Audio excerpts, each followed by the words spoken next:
அப்படின்னு கேட்டேன். எல்லாரும் சொல்லணும், நான் 5 அதிகாரம் வாசிச்சேன், நான் 10 அதிகாரம் வாசிச்சேன், நான் நல்ல லீவு நாட்கள்ல 10-20 அதிகாரம் வாசிச்சேன். ஒரு நல்ல லீவு இருக்கு, சனி ஞாயிறு நல்ல லீவு இருக்கு, ஒரு 50 அதிகாரம் வாசிச்சேன். வாசித்தால் எல்லா எதிரான சூழ்ச்சிகளையும் கர்த்தர் நமக்கு ஜெயம் தருவார். ஆமென். ஜெயம் கொடுக்கும் தேவனுக்கு கோடி கோடி ஸ்தோத்திரம். வாழ்வழிக்கும் இயேசு ராஜாவுக்கு வாழ்நாளெல்லாம் ஸ்தோத்திரம். அல்லேலூயா. ஜெயம் கொடுக்கும் தேவனுக்கு கோடி கோடி ஸ்தோத்திரம். வாழ்வழிக்கும் இயேசு ராஜாவுக்கு வாழ்நாளெல்லாம் ஸ்தோத்திரம். தாவீது அவருக்கு வந்த எல்லா நெருக்கடியும் அவர் ஜெயிச்சிட்டே இருக்காரு.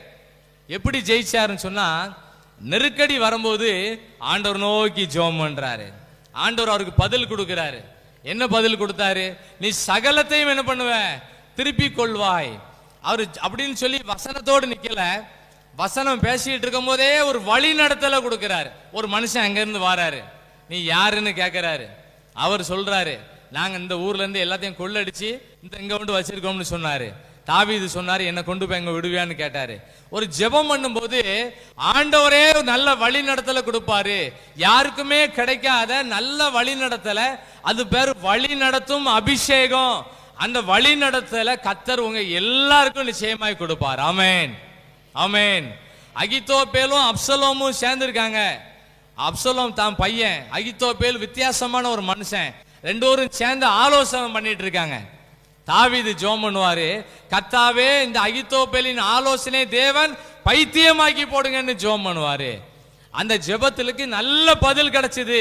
தாவீது எப்படி ஜெயிச்சாருன்னு சொன்னா, எல்லா சூழ்நிலையிலையும் ஜெபம் பண்ணி ஜெபம் பண்ணி ஜெபம் பண்ணி ஜெபம் பண்ணி எல்லாத்தையும் ஜெயிச்சிட்டார். ஆமென், ஆமென்.